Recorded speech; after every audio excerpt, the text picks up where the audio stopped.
Hmm. Hmm. Hmm. Welcome. Welcome, everyone. Today is Thursday, 17th of March. I hope that everyone by now is doing their Zerth Mortis chores while on a flying mount. As we pointed out, this week is the week where we get our flying, so our already fast chores in Zerth Mortis just got a little bit faster.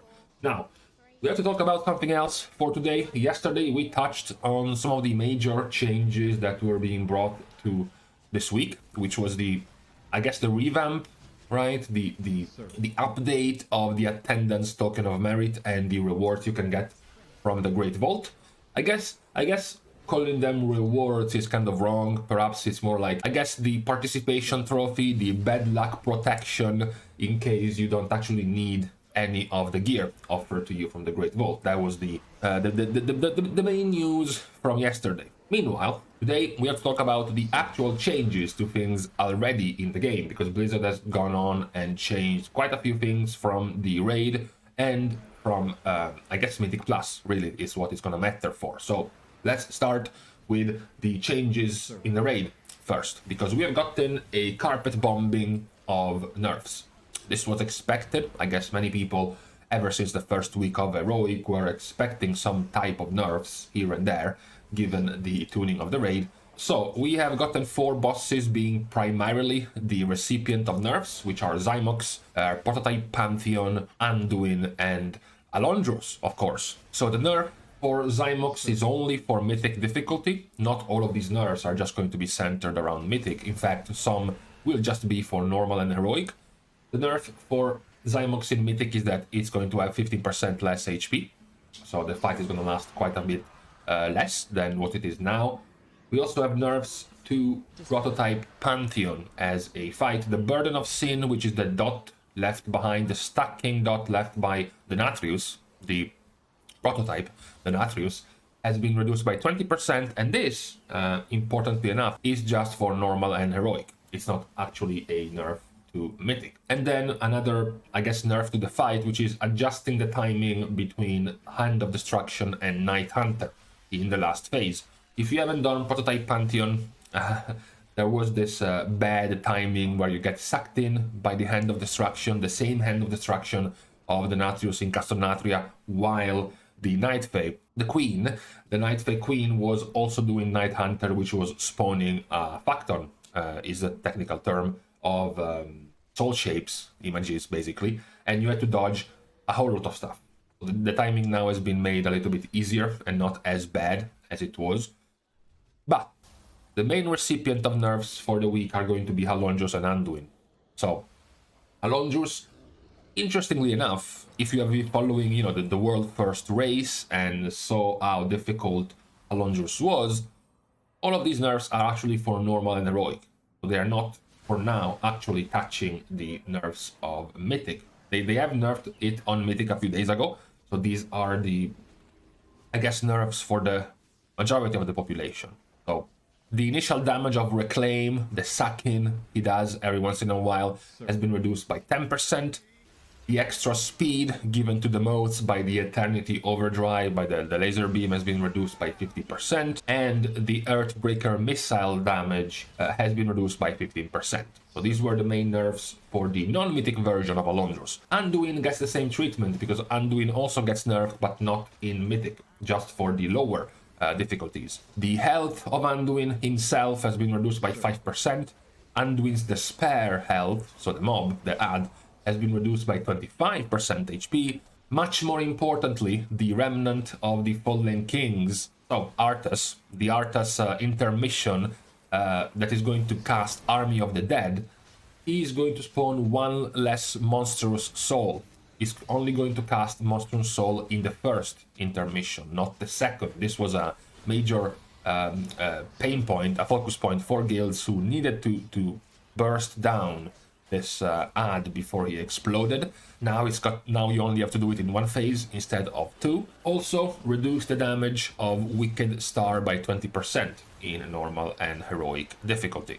These were the main nerfs for these 4 bosses. Again, just Xymox has been targeted for Mythic nerfs. The other are just for Heroic.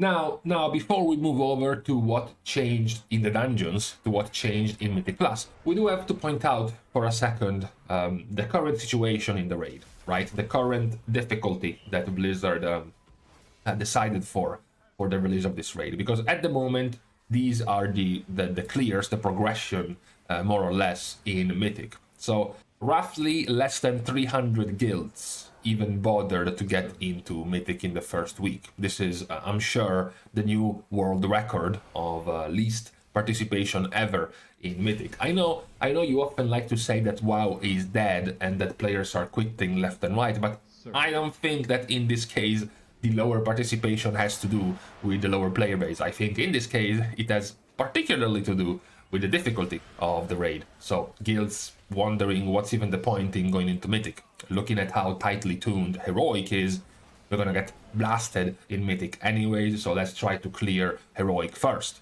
And Heroic numbers are still low, nonetheless.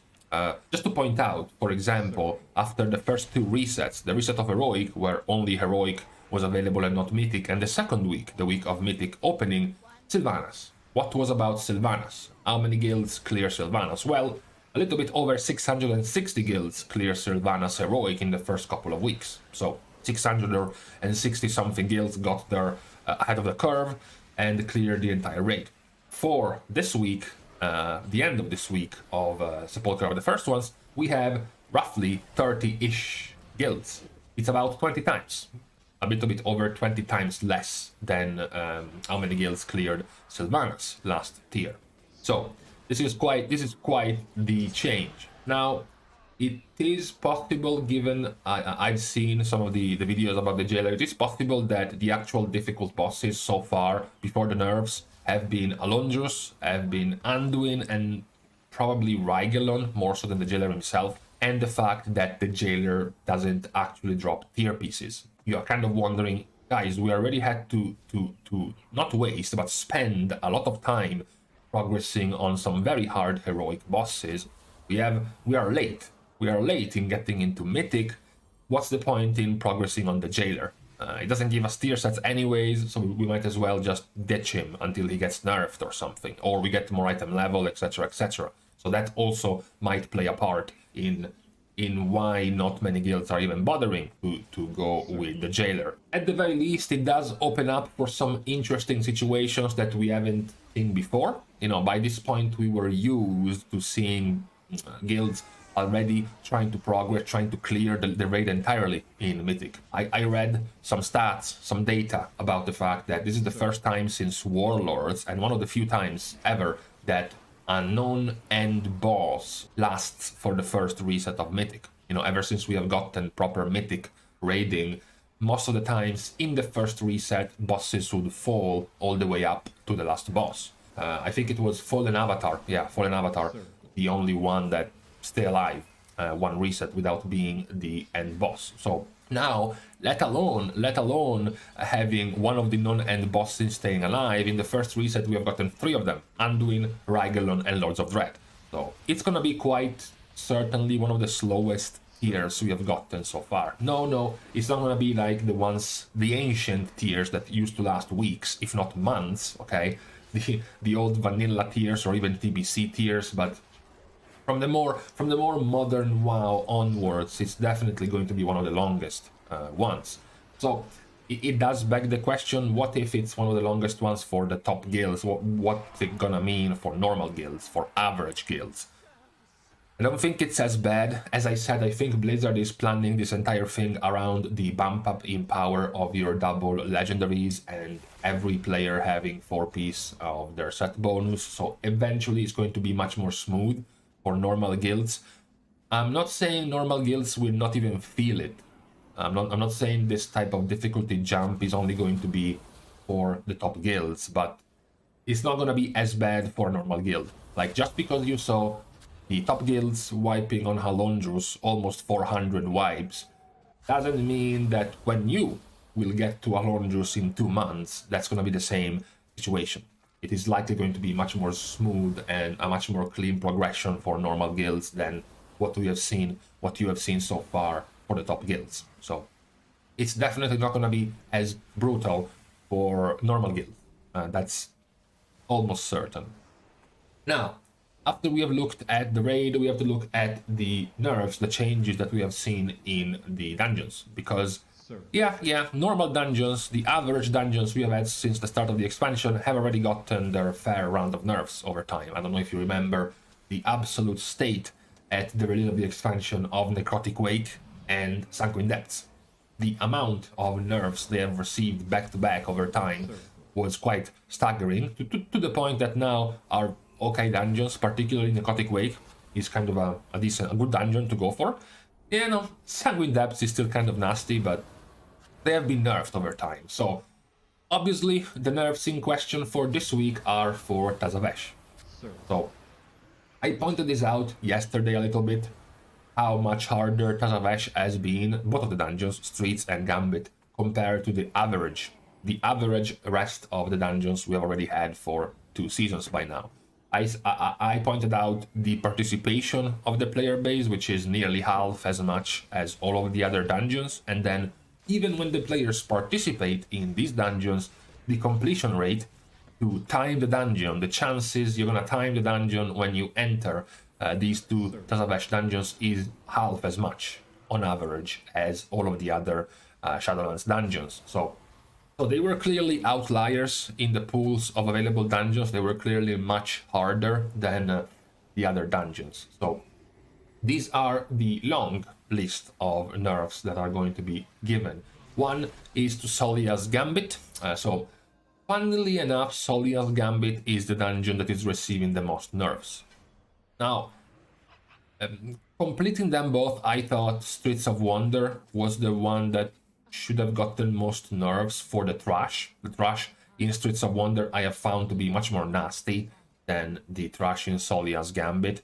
The main annoyances of Solia's Gambit really are the Murlocs constantly running away. That was one of the main issues of the dungeon, and then the Adorned Starseer, that abomination of a mob and its AoE pulse damage, the pulsar that it spawns, the damage it does. Those were the main pain points, whereas in Streets of Wonder there were way more risky and nasty mobs to take down. So that being said, Blizzard is nerfing Solia's Gambit more. First of all, first in line are the Murlocs. So the Murlocs now are going to be running away when they reach 15% HP instead of 25%. So that's already good. It's already limiting the amount of times you're gonna be ninja pulling multiple packs because these motherfuckers are running away. Also, there is a bunch of other nerfs to the Murloc abilities themselves, like Shell Crusher not casting again if you interrupt or stop Cry of Murgle. You have the Wave Jumper Leap damage being reduced by 20%. The Burly Deckhand Super Saison buff is going to increase its damage by 50% instead of 100%. The Hourglass Tie Sage's Brackish Bolt damage is reduced by 20%. The Devoted Accomplish's Energy Slash damage is reduced by 20%. The cooldown of spamming this goddamn Energy Slash is now being increased. Luckily, the Wandering Pulsar health is reduced by 20% and its damage is reduced by 15%. The cast time of the Adorned Starseer's Drifting Star, the one-shot ball that he used to throw out, has been increased to 3.5 seconds, 3.5 seconds cast. So now it's gonna be easier to see where he's facing, and then you have time to dodge that kill shot, essentially. These are all of the nerfs to the dungeon Solia's Gambit, and of course, no nerfs to bosses. The bosses in Solia's Gambit are not particularly or bad, you know, they don't have oppressive mechanics, so bosses weren't really changed. We also have some of the nerfs for Streets of Wonder. The Overseer's Proxy Strike damage is reduced by 30%. The Supports Officer Hard Light Barrier, the big shield, the cast time has been increased to 3 seconds to make it easier to stop. The very annoying Stun Beam of the Interrogation Specialist. The cast time has been increased from 2 seconds to 2.5, and the duration of the actual beam has been reduced from 4 seconds to 3. The Spark Burn, the spammable spell they cast, Spark Burn, the damage has been reduced by 20%. And the Frenzied Nightclaws, those very nasty Panthers, Cougars, or whatever are they, the impact damage of their Frantic Rip has been reduced by 30%, and more importantly, the dot. damage they leave behind has been reduced by 50%. That was awfully high damage in that pack. Those were all of the nerfs for Streets of Wonder. Again, no particular nerfs to bosses either. It was mostly just centered around trash nerfs. Now, one thing worth pointing out, which is not a nerf, is not a buff either. Actually, it could be a buff, depending on how you see it. The week. The current week of Mythic Plus is tyrannical, of course, after last week's Fortified. It's tyrannical with Raging and with Volcanic. Besides the difficulty of the week, which is quite fine, honestly. Volcanic is a non-issue, and Raging has been nerfed so many times. By this point, it should be kind of fine. The main point is the rotation. So, if you kept track in my videos, I was pointing out last season how we were going from Season 1 to Season 2 without knowing the rotation of affixes. So every week, every Tuesday, every Wednesday, we were waking up to the new reset and discovering all together which were the new affixes the week, because we had no guideline, we had no pattern for which affixes were going to come out. What was also interesting at the very least is that in Season 2, Blizzard started to fully mix things around. In Season 1, which is right here, you only had a handful of affixes moving from Tyrannical to Fortified.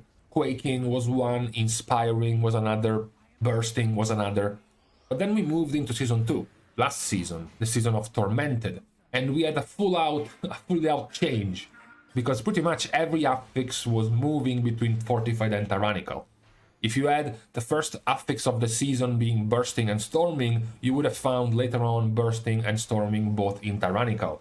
So that was the main change we had. We couldn't quite predict which were the affixes going to be next week, because they were completely jumbled around in Season 2. Apparently, Blizzard got lazy in Season 3, because up to now we are following the same schedule that we have gotten in Season 2. So now we can actually predict, apparently, what is going to come in the following weeks. You can kind of see which are going to be the easy weeks, or the hard weeks, the push weeks, or the AFK weeks, because we have pretty much the same layout of Season 2. Because of, I guess, the timing of the release of the patch, in line with the rotation, the weekly rotation that was on the PTR, we started Season 3 on the equivalent of week 12 of the PTR rotation, which was Bolstering and Explosive, which was week 1 of this season of Mythic Plus. Then we had Bursting and Storming, and this week we have gotten Raging and Volcanic. So the TLDR is that following the layout of Season 2, next week is going to be Fortified, Grievous, and Inspiring. So now we know. That's why I said it could be a buff, depending on how you see it.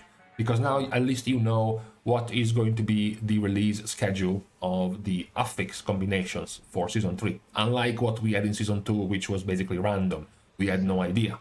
Now, instead, we do know. So, these were all the things changing in this week when it comes to dungeons and raids. After looking at yesterday's change of rewards from the Great Vault, these were the actual in-game, in-content changes, mostly really nerfs to bosses and to the two main standout difficult dungeons at the moment, the two Tazavesh Dungeons. We will see this week, after the round of nerfs, if the participation this week to the Tazavesh Dungeon increases, and also if the completion rate, if the chance of completing this key in time increases in the two Tazavesh Dungeons. So, with this, we can leave each other to the rest of our Thursday.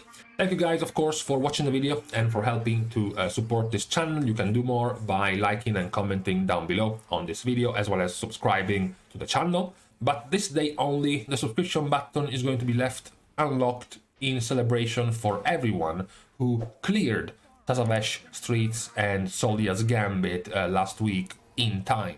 Let's just say plus 15 or higher. That's going to be your reward, being able to subscribe. Of course, you can also follow me on Twitter over here. One day you will actually be able to see one of my tweets if you're lucky. And you can also support me on Patreon over here. Doing so will also give you access to my Discord server.